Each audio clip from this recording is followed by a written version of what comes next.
நான் தான் ஓம்காரம். ஜகத்தில் உள்ள ஜீவராசிகள் மனதில் சில விருப்பங்களை கொள்கின்றன. சிலருக்கு புகழ் தேவை, சிலருக்கு பொருள், சிலருக்கு மக்கள் செல்வம். ஆனால் புத்திசாலியானவர்கள் என்னை சரணடைந்து தமது ஆசைகளை பூர்த்தி செய்து கொள்வார்கள். ஏனெனில் நான் அவரது ஆவல்களை பூர்த்தி செய்யும் களஞ்சியம். நான் தான் ஓம்காரம். ரிஷி அத்ரியும் ஆசிரமத்தில் 3 குழந்தைகளைக் கண்டு ஆச்சரியம் அடைகிறார்.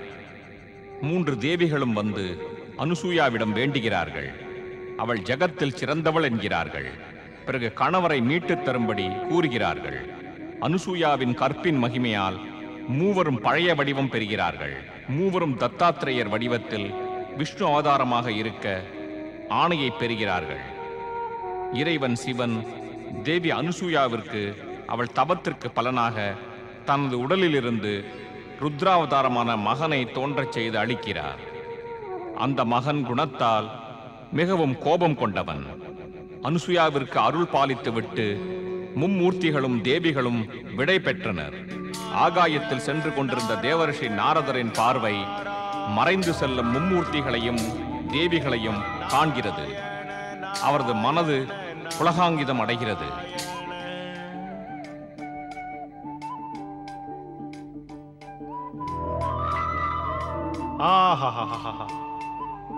ஆனந்தமயமான அற்புதமான அதி அற்புதமான காட்சி. எனது ஆராதனைக்குரிய மும்மூர்த்திகளும் 3 தேவிகளும் ஒன்றாக சென்று கொண்டிருக்கிறார்கள். ஆயினும் எனக்கு ஏன் தரிசனம் அளிக்கவில்லை? இவ்வாறு அதிர்ஷ்டமானதொரு நன்னேரம் எப்பொழுது எனக்கு கிடைக்கும்? அருட்கடலே, எனக்கு தரிசனம் அளியுங்கள், தரிசனம் அளியுங்கள்.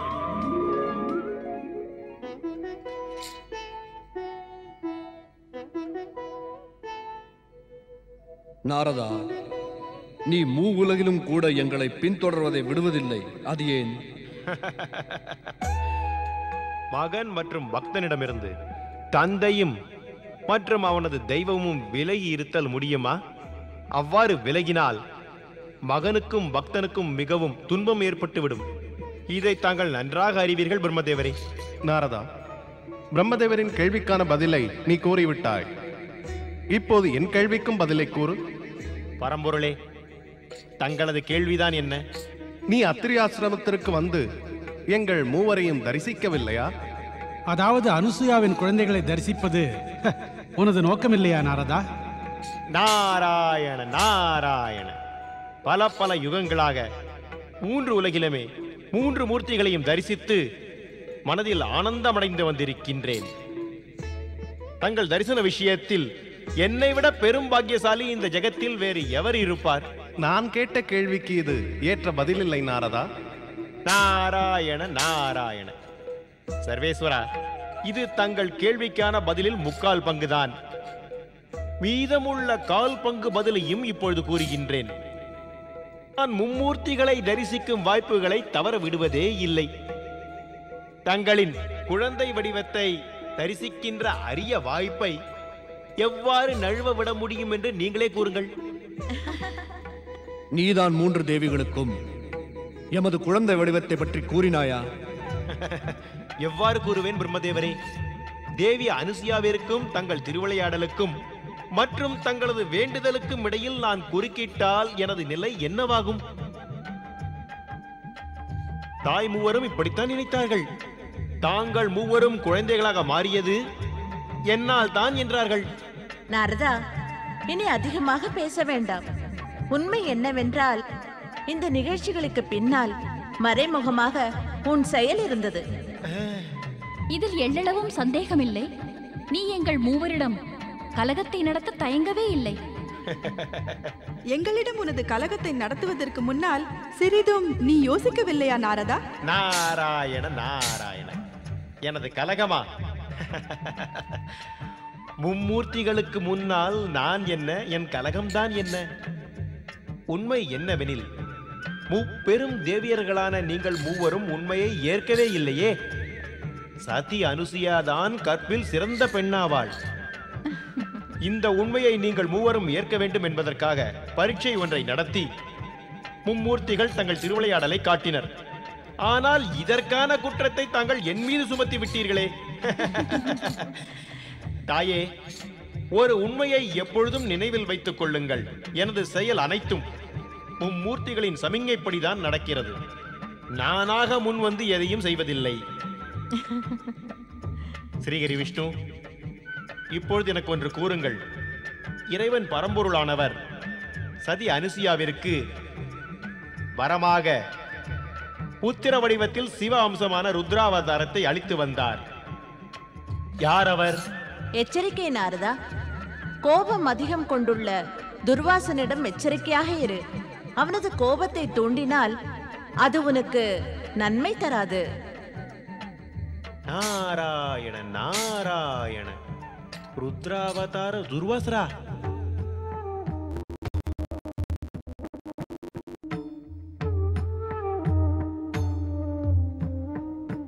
மெல்ல உண்ண வேண்டும் மகனே. இவ்வாறு வேகமாக உண்ணுவது உடலிற்கு தீமை அளிக்க கூடியது.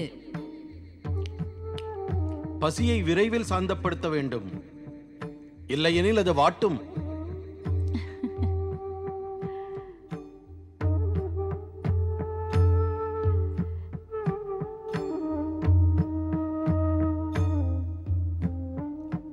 தாயே, நான் மிகவும் நன்றாக அறிவேன். இறைவன் சிவனின் அருளால் என்னை பெற்றீர்கள். ஆயினும் தங்களுக்கு தவம் செய்வதில் துன்பம் ஏதாவது ஏற்பட்டதா? மிகவும் உறுதியுடன் தான் தவம் செய்தேன் மகனே. ஆகையால் துன்பம் என்ற கேள்விக்கே இடமில்லை. அப்போது எனக்கு ஒரு தடை மட்டும் ஏற்பட்டது. தடையா? என்ன தடை தாயே? சொர்க்கத்தின் அதிபதி தேவராஜன் இந்திரன் எனது தவத்தை கலைக்க வேண்டும் என்று முயற்சி செய்தான். அவன் என்னை தீண்டவும் முயற்சி செய்து பார்த்தான். தங்களது தவத்திற்கு தடையாக இருந்த இந்திரனுக்கு அவன் தீய செயல்களுக்கான தண்டனை கொடுப்பேன் தாயே. அவன் அதை அனுபவிப்பான். ருத்ராவதாரமான சிவ அம்சம் தனது கோபத்தை கட்டுப்படுத்தி அடக்கி வைக்க முடியவில்லை. அதாவது இறைவன் சிவன் கூறியபடி சாதாரண மக்கள் அவரை சிவ அம்சம் என்று கூறாமல் துர்வாசர் என்று அழைக்கிறார்கள். இறைவன் சொல் மெய்ப்பட்டது. ஏனெனில் துர்வாசர் அநீதிகளை பொறுக்காமல் அநீதிகள் மீது பொங்கி எழுந்தார். கோபத்தை அடக்கிக் கொண்டு தன்னையே கட்டுப்படுத்திக் கொள்ள முடியாமல் தவித்தார். ஏன் இவ்வாறு அமைதியின்றி உள்ளாய் மகனே? என்ன காரணம்? தாயே, இந்த ஆசிரமம் என்னை கட்டி போட்டுள்ளது. இந்த கட்டுப்பாடுகளை நான் ஏற்க மாட்டேன் தாயே. அதனால் தான் நான் அமைதியின்றி தவிக்கின்றேன். தாயே, அருள் கூர்ந்து இந்த ஆசிரமத்திலிருந்து வெளியே செல்லும் அனுமதியை எனக்கு அளிக்க வேண்டும். இந்த தவிப்பு உனக்கு தீமை பயக்கக்கூடியது மகனே. நீ இந்த தவிப்பை தவிர்த்து அமைதியாக இரு. வனப்பிரதேசத்தில் சுற்றிவிட்டு வா. ஆனால் விரைவில் வந்துவிடு. உனது குணத்தின் காரணத்தால் உன்னை பற்றி எனக்கு கவலை. தாங்கள் சிறிதும் கவலை கொள்ளாதீர்கள். எனக்கு எப்போதும் இறைவன் சிவனின் அருள் உள்ளது. நான் பொழுது சாய்வதற்குள் வந்து விடுவேன். ஓம் நமச்சிவாய, ஓம் நமச்சிவாய, ஓம் நமச்சிவாய, ஓம் நமச்சிவாய, ஓம் நமச்சிவாய, ஓம் நமச்சிவாய, ஓம் நமச்சிவாய, ஓம் நமச்சிவாய.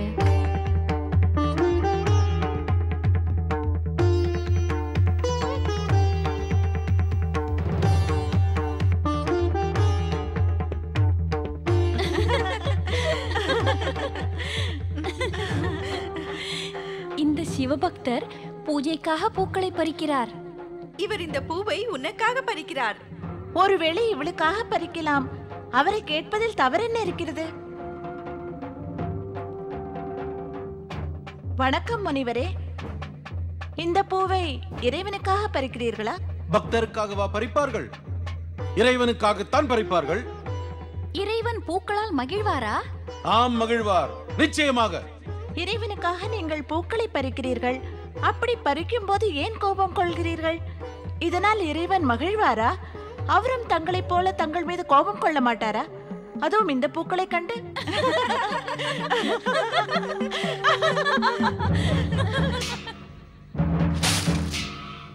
நாராயண நாராயண நாராயண, லக்ஷ்மி நாராயண நாராயண.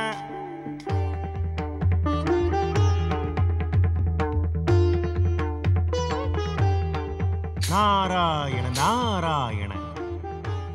இவர் ஒரு ரிஷிதான். ஆனால் இந்த புதிய ரிஷி யாராக இருக்க முடியும்? இதற்கு முன் நான் இவரை இங்கு கண்டதே இல்லை.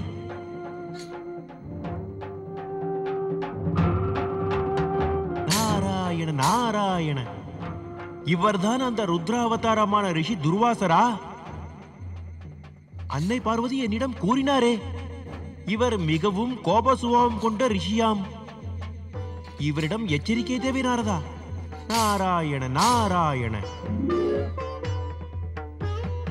நாராயண நாராயண. நாரதனின் வணக்கத்தை ஏற்றுக்கொள்ளுங்கள் ரிஷியே. வணக்கம். நாரதனின் வணக்கத்தை ஏற்றுக்கொள்ளுங்கள் ரிஷியே. தங்களையே அறிமுகப்படுத்தியும் கொள்ளுங்கள். எனது தாயின் பெயர் அனுசூயா, தந்தையின் பெயர். தங்கள் தந்தையின் பெயர் அத்ரி ரிஷி.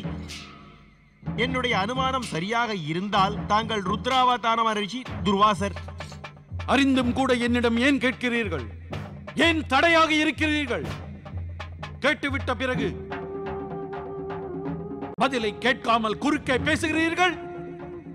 இந்த கேள்விக்கு பின்னால் தங்களது நோக்கம் என்ன உள்ளது? எனது நோக்கமானது தங்களது கோப குணத்தை சாந்தமாக மாற்றுவது மட்டும்தான். என்னை பற்றி அவ்வாறு கூறியது யார்? அன்னை பார்வதிதான். ஆகையால் தான் இப்பொழுது தங்களை காண வந்துள்ளேன். தாங்கள் அன்னையின் செய்தியை கொண்டு வந்துள்ளீரா? தங்கள் கோபத்தை பற்றிய செய்தியை அன்னை பார்வதி என்னிடம் கூறியதால் தங்களுக்கு அது ஒரு அறிவுரையாகிவிடுமே ரிஷியே. அந்த அறிவுரை என்ன? தங்களது நன்மைக்காக தங்களுடைய கோப குணத்தை சாந்தப்படுத்திக் கொண்டாக வேண்டும். ஆயினும் அந்த செய்தி என்ன? சத்தியபூர்வமான அந்த அறிவுரைப்படி தாங்கள் காசி தீர்த்தம் சென்று இறைவன் பரம்பொருளுக்கு பூஜை செய்ய வேண்டும். இறைவன் சிவனை பூஜிப்பதால் எனது கோபம் இவ்வாறு தணியும். அவரே ருத்திரன், அழிக்கும் தெய்வம். கோபத்தின் வசப்பட்டு நெற்றிக்கண்ணை திறந்து மன்மதனை எரித்தார். இதை அறியீரா? நான் அறிவேன். அதை மிக நன்றாகவே அறிவேன். ஒருவேளை தங்களுக்கு உண்மை தெரியாமல் இருக்கலாம். காசியின் மற்றொரு பெயரானது ஆனந்த நகரம். காசி இறைவன் சிவனுக்கு மிகவும் பிரியமான இடம். இறைவன் பரமேஸ்வரன் காசியில் எப்பொழுதும் ஆனந்தமயமாக இருக்கிறார். அதோடு தமது பக்தர்களை சாந்தப்படுத்தி ஆனந்தமளிக்கிறார். தாங்களே அங்கு சென்றால் இதை உணர்வீர்கள். கங்கை நதிக்கரையில் உள்ள காசி நகரம் பெரியது. ஒரு தனிமையான இடத்தை கூறுங்கள். அங்கு தடையேதும் இன்றி சிவனை ஆராதனை செய்து அருள் பெறுவேன். கங்கை நதியின் கிழக்கு கரை பகுதியில் வடப்புறத்திலே ஒரு தனிமையான நீர்த்தேக்கம் இருக்கின்றது. அதன் பெயர் காமகுண்டம். அதை பற்றி இறைவன் சிவனே கூறியிருக்கிறார். காமகுண்டத்தின் அருகில் சிவலிங்கத்தை அமைத்து அதை ஒரு மனதுடன் பூஜிப்பதால் மனிதர்களின் மனவிருப்பங்கள் நிறைவேறுகின்றன. தாங்கள் காமகுண்டத்தின் அருகில் துர்வேஸ்வர் சிவலிங்கத்தை அமைத்து அதன் அருகில் அமர்ந்து இறைவன் சிவனை ஆராதனை செய்து வாருங்கள். பிறகு காணுங்கள், இறைவன் மகேசன் தங்களுக்கு அருள் செய்வார். வணக்கம் ரிஷியே. ஆனந்தமான காசி நகரம்.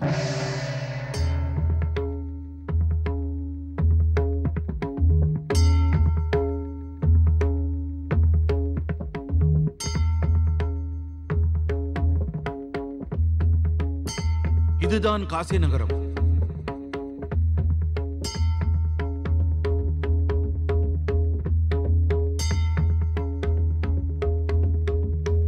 அதுதான் காமகுண்டம்.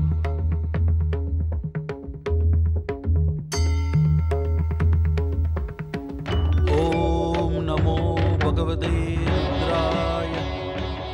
ஓம் நமோ பகவதே ருத்ராய. ஓம் நமோ பகவதே ருத்ராய.